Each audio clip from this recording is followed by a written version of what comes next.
اللہ کے نام سے شروع جو نہایت مہربان رحم والا ہے۔ تو اس کے انتظار میں ہیں مگر قیامت کے کہ ان پر اچانک آ جائے کہ اس کی علامتیں تو آ ہی چکی ہیں۔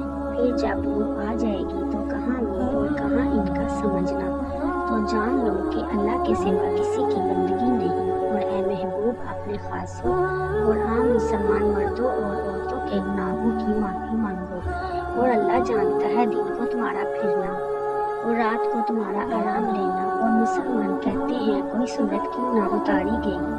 پھر جب کوئی پختہ صورت اتاری گئی اور اس میں جہاد کا حکم فرمایا گیا تو تم دیکھو گے انہیں جن کے دلوں میں بیماری ہے کہ تمہاری طرف اس کا دیکھنا دیکھتے ہیں، اس پر مدری چھائی ہو، تو ان کے حق میں یہ بہتر یہ تھا کہ فرما برداری کرتے اور اچھی بات کہتے۔ پھر جب حکم ناطق ہو چکا تو اگر اللہ سے سچے رہتے تو ان کا بھلا تھا۔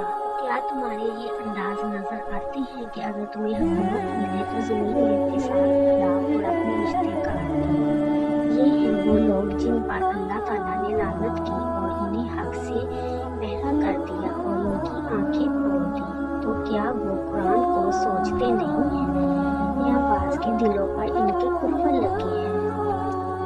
بے شک وہ جو اپنے پیچھے پلٹ گئے بعد اس کے کہ ہدایت ان پر کھل چکی تھی، شیطان نے انہیں فریب دیا اور انہیں دنیا میں مدتوں رہنے کی امید دلائی۔